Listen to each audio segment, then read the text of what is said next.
noite.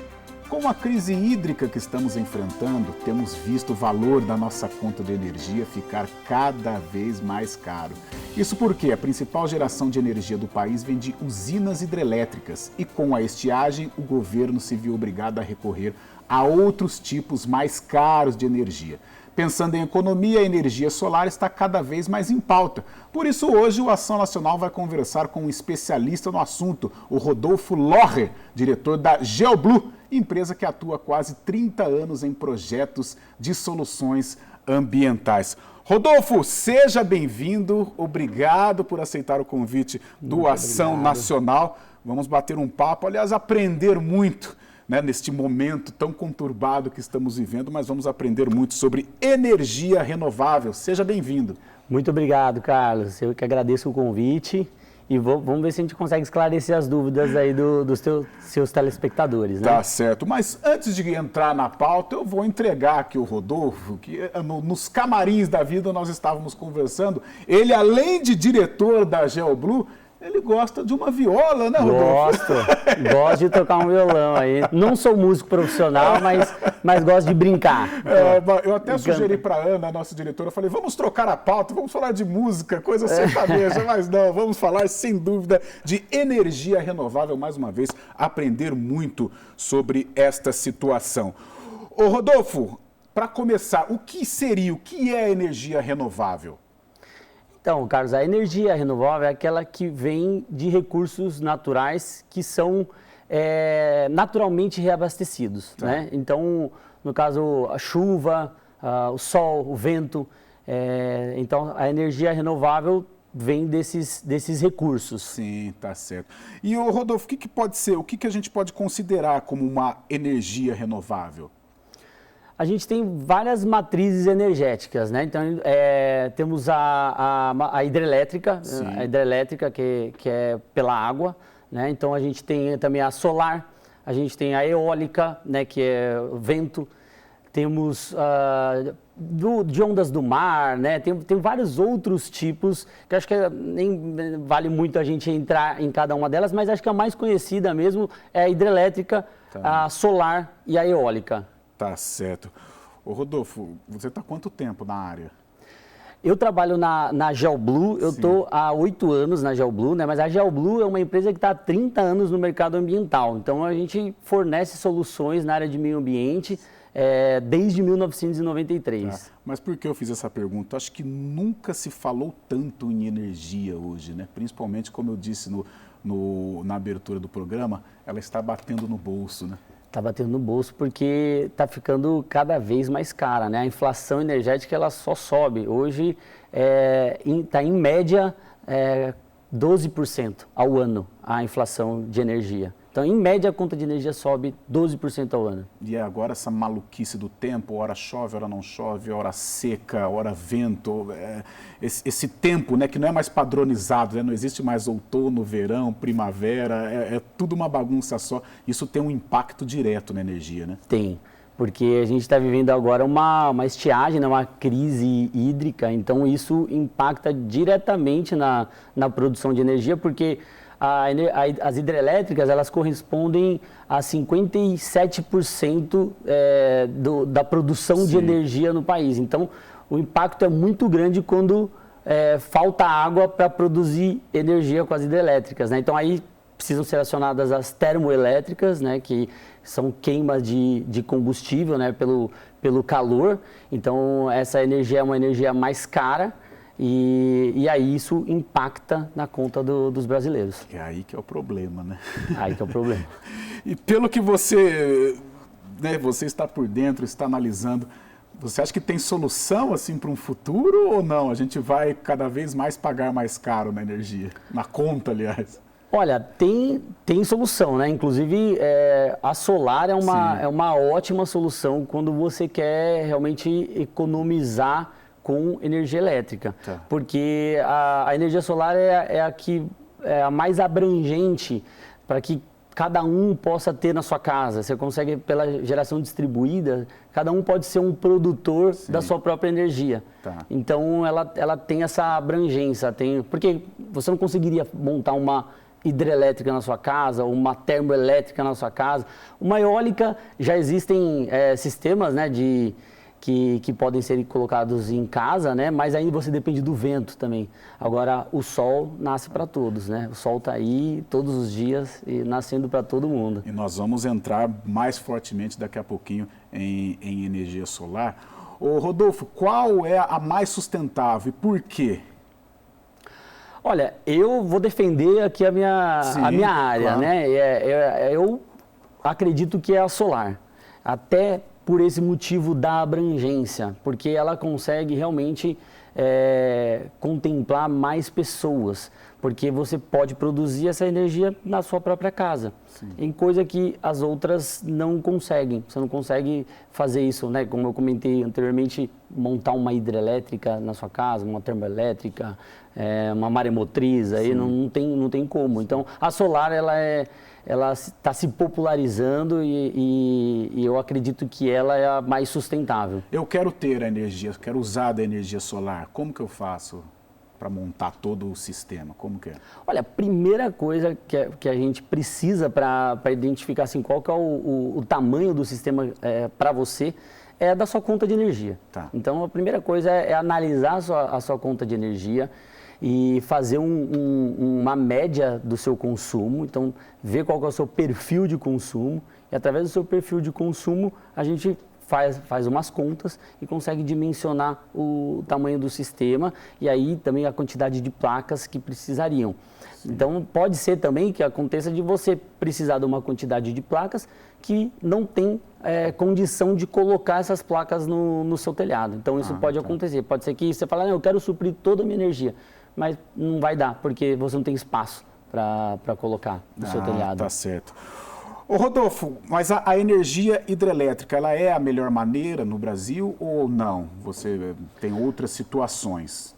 Olha, a hidrelétrica, você vê que como eu comentei com você, ela representa 58% da produção de energia no país. Então, nós não podemos ficar sem ela, né? Ela ainda é uma... Somos dependentes. Somos dependentes dela. Mas eu acredito que as outras matrizes energéticas estão vindo aí para tentar fazer com que esse share, né, seja melhor distribuído, melhor equilibrado. A gente não fique tão dependente das hidrelétricas. Então, a solar e a eólica, eu aposto nelas para o futuro. Sim, nós conversávamos antes de começar o programa, né? Os impactos ambientais, né, na energia hidrelétrica são fortes. Porque para você montar uma hidrelétrica, né, você precisa alagar uma região, né, você precisa, dependendo se existem uma população ali, então você tem que desapropriar todo mundo, porque você vai alagar aquela região, então tem os impactos sobre a fauna, sobre a flora. Então tudo isso são impactos ambientais que as hidrelétricas trazem. Elas têm um ganho também, porque com a água, né, você consegue produzir água, é uma fonte renovável, então, e limpa, né? Só que para fazer toda essas obras de infraestrutura, há um grande impacto. Você falou da água, né, que é uma vantagem. Então, vamos lá. As vantagens e desvantagens da energia hidrelétrica. Então, a vantagem da hidrelétrica é o fato de a gente conseguir uma grande produção de energia, né? Porque ela tem uma grande representatividade. Então, acho que e a água ela é um recurso renovável, né? Limpo. Então, essas são as maiores vantagens. E as desvantagens, é isso que a gente comentou, dos impactos ambientais que causam na hora de construir uma hidrelétrica. Sim. Ô Rodolfo, para a gente ser didático com o nosso público, por que essa conta ficou tão cara? Por que ela está tão cara? Por que ela está atrapalhando demais o nosso bolso? Então, ela está cara justamente por causa das chuvas. Sim. Não chove, não enche as represas, aí a gente não consegue produzir a energia necessária. Com isso, precisam ser usadas as outras fontes. Então, a fonte que é usada para suprir quando a hidrelétrica não está, são as termoelétricas. Sim. E aí as termoelétricas, a gente tem que queimar combustível, né? Então, aí isso é mais caro, né? Você vê como é que está o combustível, petróleo, como é que está caro agora também o combustível. Então, você tem que queimar combustível para produzir energia. Então, e aí essa conta vai vir para alguém. E quem que acaba pagando somos nós mesmos. Então, vem para a gente com o aumento da tarifa. Sim. Rodolfo, a parte o exterior, como que ele é? Alguns países assim, eles são mais ou menos são iguais ao Brasil? Eles se baseiam em energia hidrelétrica ou eles têm outras fontes também? Não, eles têm hidrelétrica, tem outras fontes, a gente tem também, como aqui no Brasil também, a gente tem usinas nucleares também, né? Mas todas elas, essas nuclear, né, e as termoelétricas, elas têm esse princípio de queima de combustível para aquecer a água, gerar vapor em alta pressão que movimenta a turbina que gera energia. Tá certo. Vamos fazer o seguinte, então, Rodolfo, belo papo, hein? Legal, bacana. Obrigado, esse é o primeiro bloco do Ação Nacional. Hoje o tema energia renovável, um tema que está em pauta, um tema que está na moda, um tema que está sendo muito debatido, muito discutido. Eu estou aqui com o Rodolfo Loher. Eu falo Loher, mas se escreve Locher? Locher, isso, mas fala Loher mesmo. Fala Você Loher falou mesmo. Certinho. Ah, então tá aprovado. Tá então. aprovado. Tá certo, Rodolfo. É o primeiro bloco aqui então do Ação Nacional. E no segundo bloco nós vamos continuar falando, aprendendo sobre energia renovável. Eu estou aqui com o Rodolfo Loher, diretor da GeoBlue Soluções Ambientais. Voltamos com o segundo bloco do Ação Nacional. O tema de hoje, energia renovável. Estou aqui com o Rodolfo Loher, diretor da GeoBlue Soluções Ambientais. Vamos fazer o seguinte, vamos começar o segundo bloco com um VT. Olha só, hoje fala-se muito sobre a energia solar, aquela que podemos produzir em casa. E a nossa equipe de produção preparou um vídeo para introduzirmos o assunto. Vamos lá, vamos ouvir. O preço da energia elétrica disparou no Brasil. Somente nos 8 primeiros meses deste ano, a conta de luz já subiu quase 3 vezes mais que a inflação. Nas ruas, a população tem sentido os impactos das altas. Está muito alto, né? Com esse problema de chuva, não chove. Em casa a gente está racionando o máximo que pode, né? Porque nem tudo, não, você já imaginou não, tem criança pequena. Estou desligando tudo à noite para ver se cai um pouco, mas no momento ainda está difícil. Além de adotar gestos de economia, uma forma de reduzir gastos são as fontes de energia renováveis, como a solar.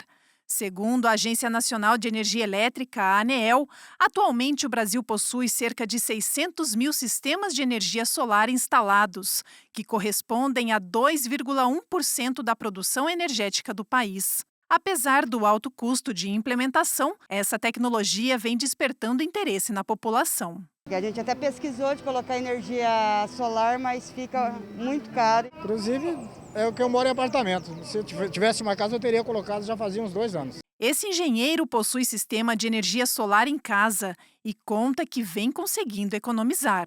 Onde a gente vê realmente a diferença é na conta de luz. Então essa daqui é a conta de energia aqui da casa que tem o painel fotovoltaico.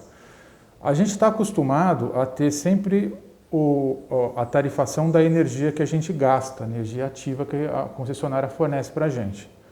E a gente nessa conta tem também energia ativa, só que a gente tem um novo item que chama energia injetada, ou seja, o que a gente não utiliza da energia que a gente gera no painel é injetada na rede da concessionária. Então a gente faz como se fosse uma conta corrente. Aqui embaixo a gente tem a totalização. Então, o mês passado a gente teve um consumo de 160 kWh gasto e ao mesmo tempo a gente injetou 562. Então a gente injetou mais energia na rede do que consumiu. Se a gente está com excedente, a gente pode guardar essa energia para consumir no outro mês, né, e ficar com crédito, ou a gente pode transferir esse consumo que não foi feito para outro endereço, que é o meu caso aqui. Então eu transferi, por exemplo, para a casa dos meus pais. Então aqui é a conta da casa deles. E aí na conta deles aparece a energia que foi consumida e aparece também a energia injetada. Há 3 anos e meio praticamente, a gente gasta menos aqui do que gera. Eduardo conta que, com os frequentes aumentos do valor da energia elétrica, o investimento em painéis solares traz ainda mais retorno. O cálculo que foi feito na época da implementação previa que o investimento retornaria em aproximadamente 6 anos e meio a 7 anos. Como houve um aumento do custo da energia elétrica inesperado, esse tempo provavelmente está sendo reduzido aí para 5 anos, mais ou menos. Então, o sistema está 3 anos e meio em operação, então acredito que daqui a 1 ano e meio, mais ou menos, esse sistema já vai estar pago, o investimento do sistema vai estar pago e aí toda a geração vai entrar basicamente como lucro, né, como benefício. Apesar de possuir um sistema energético autossuficiente, Eduardo diz que não deixa de tentar reduzir o consumo. Todos aqueles procedimentos que a gente já está cansado de ouvir, cansado de ver, continuam valendo, né? Não é porque a energia veio de geração distribuída, que veio do seu telhado, que a gente vai desperdiçar. Como a gente tem essa possibilidade de fazer economia, então cada vez é mais importante a gente ter um uso eficiente dessa energia. Legal, legal, né, Rodolfo? Nós temos aí o exemplo de uma pessoa que já instalou esse sistema, se beneficia da energia solar. Explica ainda mais como se dá esse sistema fotovoltaico. Legal, Carlos. Fotovoltaico, eu gosto até de comentar que ele não é um sistema de aquecimento. Tá. Ele produz energia elétrica através da luz do sol. Então, é a luz que produz energia, né? Então, a luz solar, ela incide nas placas fotovoltaicas. Ali há uma reação físico-química. As placas são aquelas que ficam no... Isso, fica lá no telhado. Então, há uma reação físico-química das células fotovoltaicas e elas começam a se movimentar e geram energia em corrente contínua. Tá. Essa corrente contínua não é a energia que a gente tem na tomada, que a gente chama de energia útil, né? Sim. Então, essa energia contínua, de corrente contínua, ela vai até um inversor de corrente.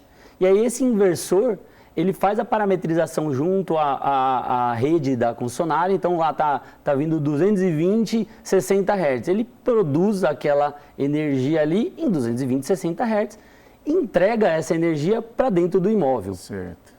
Então, na prática, a gente está sempre tentando produzir mais energia do que você está consumindo no momento. Por quê? Porque você vai injetar essa energia excedente na rede da concessionária. Então, essa energia excedente ela é injetada na rede da concessionária, é registrada no relógio e, ao final do mês, é feito um balanço. Tá. Quanto que você consumiu, quanto que você injetou.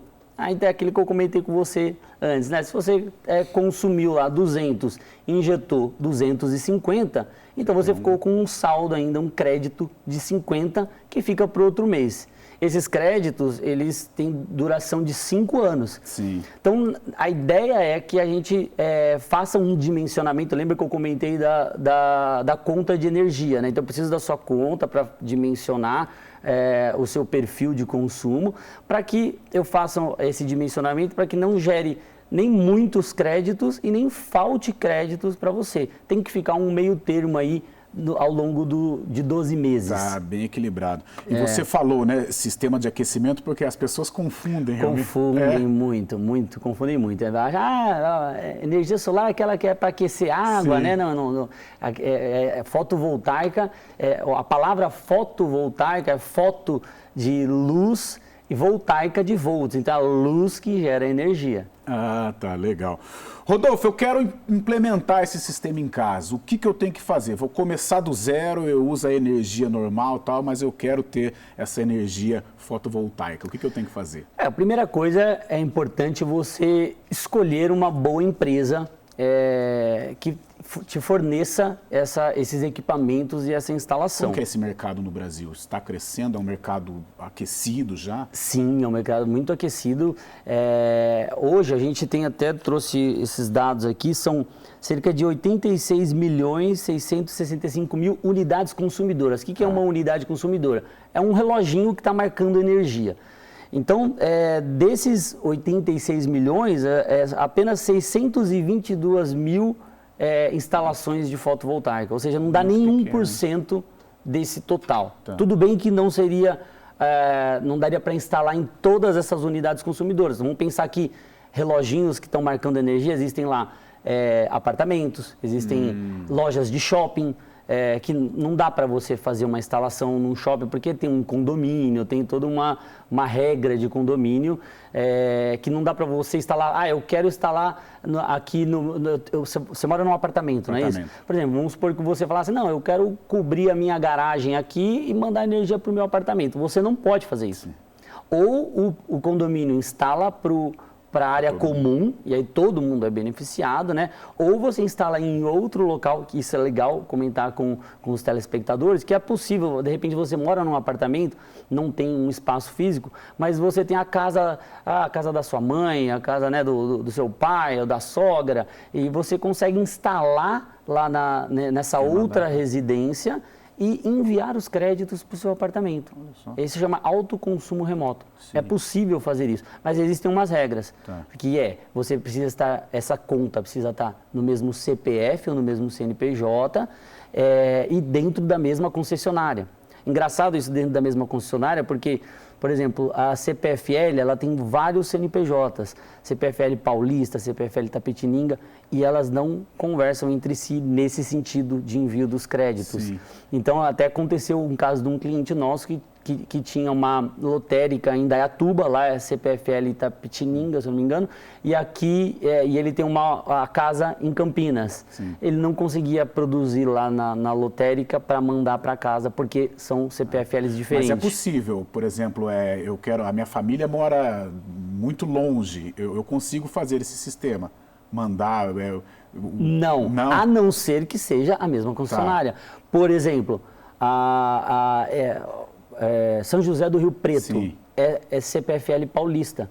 Então, São José do Rio Preto, você consegue instalar lá em São José do Rio Preto um sistema fotovoltaico e mandar para cá, para Campinas. Agora, por exemplo, o Rio de Janeiro é light, né? Aí é outra concessionária, não consegue. Não consegue, entendi. Entendeu? Então, essas regras São Paulo hoje é Eletropaulo, né? São Paulo, capital é Eletropaulo. Enel. Também não consigo. Também não consegue. Então, hoje existem essas regras. Eu acredito que para um futuro é possível que as concessionárias realmente se conversem e esses créditos possam ser passados de uma para outra. Tem limite de pessoas assim para o rateio? Não. Não? Não. Respeitando esse... O que manda CPF é concessionária. E concessionária, você pode mandar em quantos imóveis você quiser. Só que você tem que ter, lógico, um excedente que comporte você enviar esses créditos para esses outros imóveis. Rodolfo, o investimento nisso ainda é um investimento pesado ou já é bem acessível? Olha, o investimento ele já reduziu, né? A gente trabalha com energia solar desde 2016 e ao longo desse período realmente tiveram já reduções, né, nos valores, então mais gente entrando no mercado, mais distribuidores, né, fabricantes produzindo, então os valores eles reduziram. O pessoal acha ainda caro, mas esse caro é bem relativo, porque às vezes uma pessoa ela vai lá, ela compra um carro de 100 mil reais, né? Só que esse carro só traz despesa para ela, vamos dizer assim. Agora, desculpa. Não, ele vai ficar de 100 mil reais, ele vai ficar 200. Justamente. Em 5 anos, você perdeu o valor nesse carro. Né? Ele já não está valendo mais o que ele valia. Agora, você investe 100 mil reais num sistema fotovoltaico, você tem um retorno de 4 a 6 anos, mais ou menos, depende de cada caso, de 4 a 6 anos você tem um retorno sobre esse investimento e depois você só lucra. Falando em termos aí de investimento, o fotovoltaico ele pode chegar até 2% ao mês de rentabilidade. Então, coisa que você não encontra hoje em aplicações, aí está difícil você conseguir hoje uma aplicação que te traga retorno de 2%. Então, o melhor investimento que você pode fazer, você quer pôr o seu dinheiro em algum lugar, compra energia solar fotovoltaica. E você falou, condomínios estão utilizando já é algo rotineiro, até normal? Sim, é rotineiro. Inclusive tem estruturas, porque hoje o mercado fotovoltaico está muito bem estruturado. Assim, né? Então, existem estruturas para qualquer tipo de telhado de cerâmica, telhado de sanduíche, né? Fibrocimento. Então, existem vários tipos de estruturas, inclusive estruturas carport, que a gente chama que é de estacionamento. Então, você consegue cobrir o estacionamento com energia solar. Então, condomínio que às vezes não dá para você colocar lá em cima da torre, falta espaço, tudo você consegue colocar, cobrir as vagas de estacionamento com energia solar fotovoltaica. Tá certo, então, Rodolfo, nós vamos para um rápido intervalo e no terceiro bloco nós vamos entrar num assunto com relação à economia da energia fotovoltaica. Então, o terceiro bloco promete, talvez seja o mais interessante, né? O pessoal está esperando por pode isso. Amenizar um pouco a nossa dor de cabeça no bolso aqui. Vamos para um rápido intervalo. O assunto de hoje no Ação Nacional, energia renovável. Estou aqui com o Rodolfo Lohrer, diretor da GeoBlue Soluções Ambientais. O intervalo é muito rápido. Voltamos, o terceiro bloco do Ação Nacional, o tema de hoje muito em pauta, está sendo muito discutido, a energia renovável. Eu estou aqui com o Rodolfo Lohrer, diretor da GeoBlue Soluções Ambientais. Rodolfo, eu prometi, para o telespectador que a gente ia falar de economia com a aquisição, né, com o uso da energia solar. Eu vou falar que a gente chega a ter uma economia de 95%, mas eu estava num bate-papo aqui com a minha diretora, com a Ana Paula Santos, ela chegou a ler de 99% de economia, é muita coisa, é isso mesmo? Então, Carlos, nós do setor costumamos falar que a economia é de até 95%. Ela não é... Comprou é 95% para todo mundo, porque depende de alguns fatores. Como eu até já havia comentado com você, né? Todo mundo tem um mínimo da concessionária, que na verdade, o nome técnico é custo de disponibilidade. Então, para instalações monofásicas, são 30 kW de mínimo. Isso você já vai pagar 30 kW de mínimo. Para instalações bifásicas, são 50 e para instalações trifásicas são 100 kW de mínimo. Tá. Então vamos pensar num mínimo aí de 100 kW. E aí eu tenho um mínimo lá de 100 kW e eu tenho um consumidor que consome mais 100. Então o fotovoltaico ele vai suprir os 100. Tá. Ou seja, os outros 100 você vai continuar pagando. Ou seja, essa conta ela reduziu aí em 50%, não foi 95%. Agora, se eu pegar um mesmo trifásico que consome, tem 100 de mínimo, mas ele tem um consumo de 2.000 kW, por exemplo, você vai reduzir esses 2.000, aí vai chegar nos 95% de redução, porque você vai suprir todo esse alto consumo que você tem e ainda continuar pagando o mínimo. Então, a sua conta ela nunca vai zerar. Quem falar que é 99%, eu já desconfio, é um exagero. Né? Então, eu não acredito muito nisso. Você já conhece algum caso assim que chegou a ser um 95% de economia? Sim, conheço, sim, isso é possível. Tá. É por isso que a gente realmente usa essas argumentações, porque são verdadeiras, né? A conta nunca vai zerar, pode chegar até 95%. Ô Rodolfo, agora a pergunta de um leigo, de um curioso, né? Aliás, é isso que motiva o jornalismo, a curiosidade. Curiosidade, tá certo. Porque em algumas casas eu vejo assim, 1, 2 placas, em outras casas eu vejo o telhado inteiro com placas. Tem a ver com o número de habitantes da casa, né? O número de moradores, o porquê disso? Relativamente tem a ver, porque é relacionado ao consumo. Tá. Né? Então, como eu comentei, a gente vai precisar de uma conta sua para fazer um histórico desse consumo e aí ver quantas placas precisa. Então, se você tem um consumo alto, às vezes, mas a minha casa tem um tamanho pequeno e o outro tem um tamanho, a outra casa é maior, tem menos placas. Sim. É porque aquela família consome menos, então ela não precisa de muitas placas, mesmo sendo uma casa maior.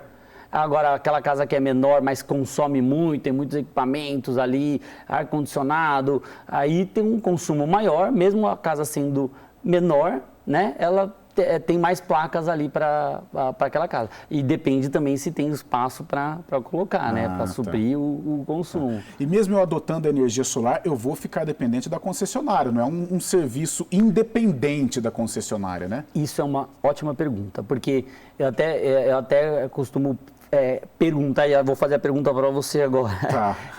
Olha só que eu vou responder. se faltar energia da concessionária, Tá. você acredita, você tendo energia solar na sua casa, você acha que você fica sem energia ou com energia? Eu estou imaginando a sua resposta, mas de um leigo, eu acho que eu fico com energia. Então. E aí, então estamos aprofundando no debate. Mas é legal essa pergunta, eu faço, geralmente tem pessoas Porque que às vezes eu acertam, acho que tem pessoas... muitas pessoas que pensam, não, eu vou adotar a energia solar, eu vou escapar da concessionária. Não tem, acho que deve ter muita gente que pensa assim, né? Tem, porque existem dois tipos, vamos dizer assim, de objetivo na instalação. Você quer economia ou você quer disponibilidade? Tá. Se você, eu tenho um paciente doente que precisa ter uma CTI dentro de casa, precisa de energia, então você precisa colocar um banco de baterias lá na sua casa, para que se faltar a energia da concessionária, entra em vigor o banco de baterias, você fica suprido de energia. Só que só para ter uma ideia, se você fosse querer a mesma quantidade de energia que você precisa, né, colocar em baterias, ficaria o dobro do preço de um sistema fotovoltaico. Então, as pessoas buscam por economia. Então, se é economia, não é disponibilidade. Então, economia, assim, voltando à nossa pergunta anterior, se faltar energia da concessionária, mesmo estando sol, aquele sol a pico, aquele maior solão, você vai ficar sem energia. Porque você lembra que eu comentei no início que o sistema ele faz uma parametrização com a rede da concessionária. Então ele verifica assim, quanto que está chegando, 220, 60 Hz, eu tenho que produzir em 220, 60 Hz. Não tenho parâmetros, ele automaticamente corta por segurança. E por que segurança? Porque imagina que está tendo uma intervenção na rede, um técnico foi lá, fez uma intervenção na rede, para fazer uma manutenção. E vamos supor que não existisse essa segurança, né, de cortar. Você iria estar produzindo lá e injetando energia na rede. Se injetasse energia na rede, você ia matar o coitado que estava trabalhando, que fez uma interrupção lá. Você injetou e ele morreu eletrocutado lá. Então, por segurança, não tem parâmetros na rede, o sistema corta. Não tem como você ser independente. Isso, não tem. Tá certo. Não, quer dizer, desculpa. Tem como você ser independente se você colocar banco de baterias, mas lembra que aí é mais investimento. Tá. Né? Você vai Talvez numa situação emergencial, que nem agora tivemos casos, né, no Covid. Eu conheço um pessoal, claro, abastados financeiramente, que eles instalaram um hospital dentro de casa. Nesse caso, aí você... É possível. Você coloca lá um banco de baterias para que, acabou a energia, continua a energia ali para você. Mas como, pelo menos aqui na região de Campinas, a gente tem pouco problema de falta de energia, Sim. né? Então, vez ou outra que acabar, geralmente acaba, você volta no minuto seguinte e a energia já voltou, né? Então, não temos muito problemas aqui de falta de energia. Então, o pessoal busca realmente mais a parte econômica. Tá. Rodolfo, aqueles dias nublados, aqueles dias meio londrinos, sabe? Certo. Muita chuva, sem o sol. Como que funciona a energia solar? Então, lembra que eu comentei que a energia solar ela é produzida com a luz do sol. Então, tendo luz, está produzindo. Independente da temperatura, tendo luz. Não é temperatura, é luz, entendeu? Então, podia estar nevando. Tem a luz. Tem luz, ou podia estar gelo, né? Vamos supor, nevando não, porque vamos supor, estaria tempestade, estaria mais fechado, mas mesmo estando até no frio, pensando em equipamentos eletrônicos funcionam melhor com temperaturas menores, né? Quando você aquece um ar-condicionado, algo eletrônico, ele perde rendimento. Sim. Com o fotovoltaico também é assim. Há uma perda de eficiência por causa do calor. E isso já é calculado. E aí, voltando à questão do nublado, então você continua produzindo, não como você estivesse produzindo num sol a pico, né? Mas você continua produzindo. Lembra que eu comentei que a gente faz o dimensionamento baseado no histórico do ano? Sim. que é por causa disso, porque a gente passa por períodos nublados, períodos chuvosos, então você acaba no verão, que tem mais índice, o índice solarimétrico é maior e tudo mais, você produz mais, gera mais crédito para passar nos tempos de inverno que tem mais nublado e tudo mais, você tem os créditos para poder usar. Ah, tá certo então. Garantia de eu ter uma energia solar? Quais as garantias assim? Garantias. Então, as garantias, os fabricantes, eles já estão bem resolvidos com essa questão. Então, para defeito de fabricação, são 10 anos de garantia dos equipamentos. Para eficiência na produção, são 25 anos de garantia. E cada instalador, cada empresa que fornece, dá a sua garantia na instalação. No nosso caso da Geoblue, a gente dá 5 anos de garantia nas nossas instalações. Eu corro o risco de faltar energia ou não? Eu tenho esse risco? Eu corro a energia solar? De parar de produzir? Isso, Olha, corre assim, porque assim, pode acontecer algum problema no sistema, mas para isso existe um monitoramento, a gente monitora pelo celular. Tá. A gente consegue fazer todo o monitoramento do sistema pelo celular. Então, é possível ver se está tendo algum tipo de problema, se realmente reduziu a produção, porque às vezes você mora num lugar que tem muita poeira. Então, se tem acúmulo de poeira, vai diminuir a incidência de luz ali nos painéis, então você vai ter menos produção. Então, de quanto em quanto tempo eu tenho que limpar ou fazer uma manutenção?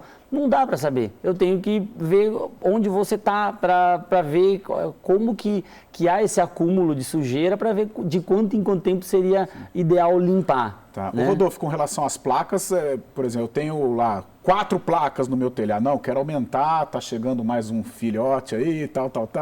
Eu posso, não, quero comprar mais uma placa, quero cobrir o telhado. Normal. É possível.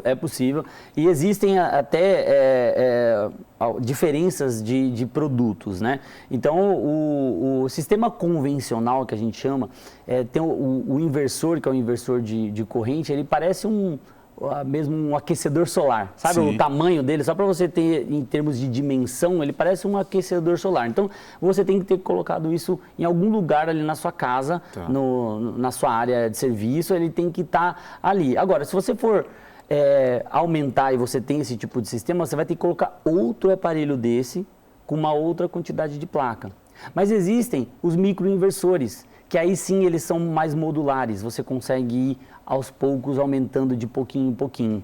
Agora, o convencional, ele já tem uma limitação, que é esse problema aí de você ter que aumentar e ter que colocar outro inversor e tudo mais. Então, mas existem já equipamentos para resolver essa questão. Se você está pensando, porque não dá para você, eu não posso dimensionar o seu sistema e colocar um inversor, deixa um espaço para eu colocar mais 10 placas mais para frente. Não dá para fazer isso. Eu tenho que colocar, inclusive, até um inversor um pouquinho menor que a potência das placas, porque, às vezes, com uma pouca incidência já de luz, esse inversor já liga. Se eu coloco um inversor maior, ele vai demorar bem mais tempo, preciso de mais incidência de luz para ele começar a produzir. Então, você tem perda de produção. Então, na verdade, a gente acaba tendo que colocar um inversor um pouquinho menor da potência nominal das placas para poder que o sistema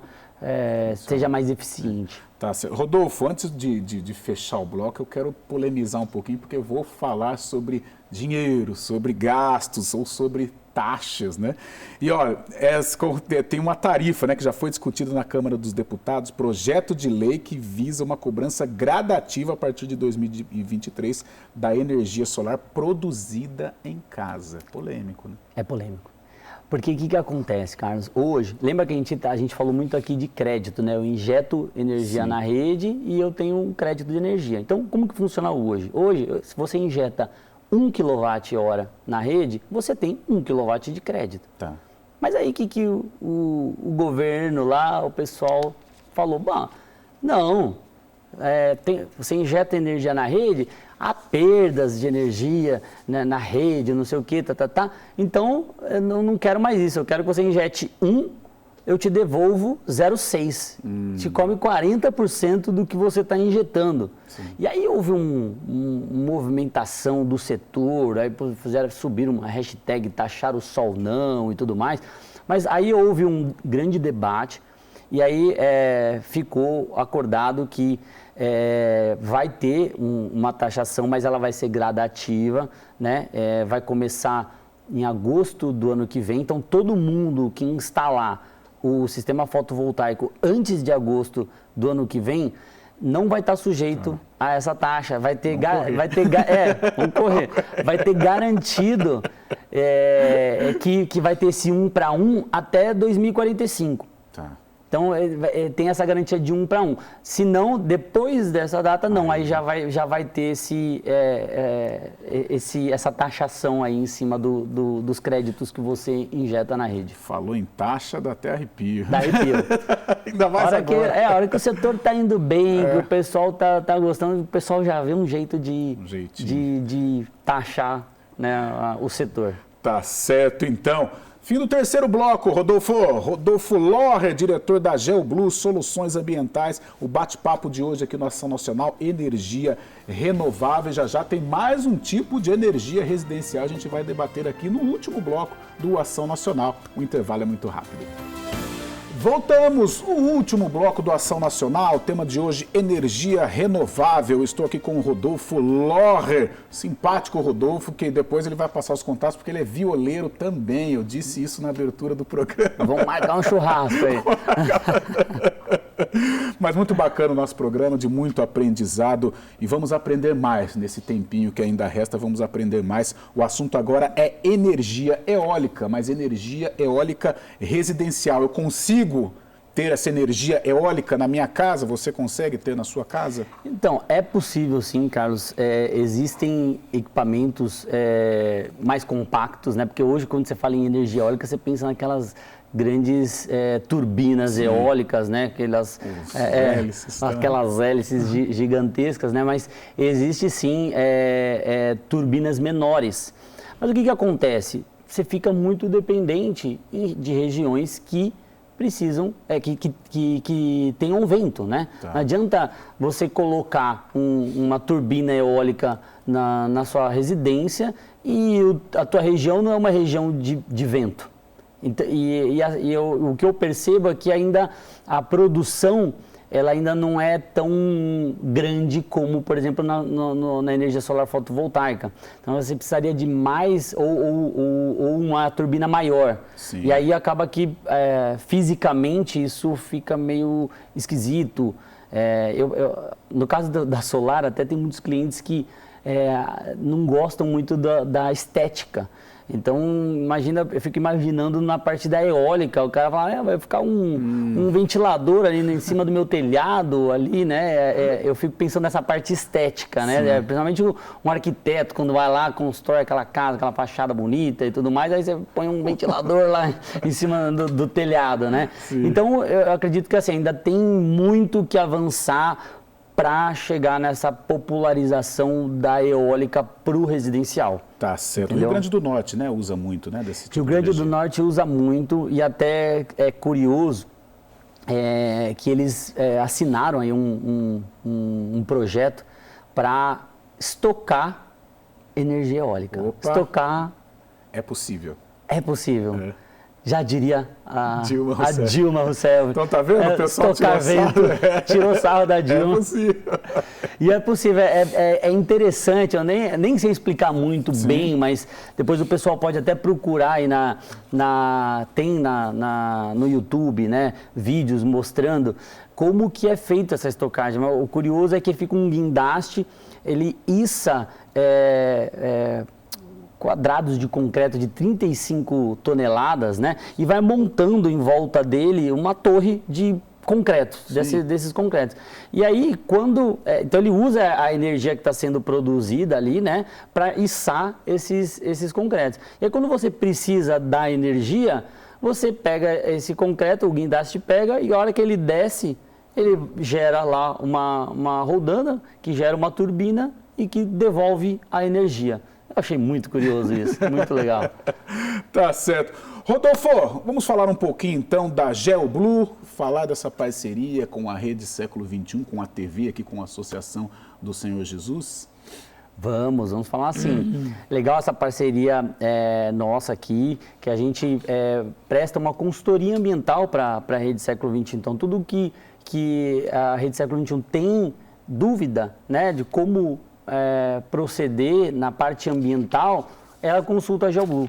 Né? Então, e a GeoBlue, como eu disse anteriormente, ela trabalha em várias frentes ambientais. A gente trabalha com recursos do solo, então faço projetos de reflorestamento, licenciamentos ambientais, GRAPROAB, a gente na parte de recursos hídricos, perfuração de poço artesiano, monitoramento da qualidade da água, outorgas, né? Todos os tipos de outorgas a gente faz. Então, a GeoBlue realmente ela tem um escopo muito grande na parte ambiental e a gente ajuda vocês aqui com essas questões. E a gente está vivendo um momento especial, né? A construção da Igreja das Mãos Ensanguentadas de Jesus. E a gente está contando muito aí com os trabalhos, com as orientações, com a consultoria da GeoBlue. Isso mesmo, Carlos. A gente está bastante contente e a GeoBlue está aqui e para todos que precisarem, né, quiserem algum tipo de consultoria,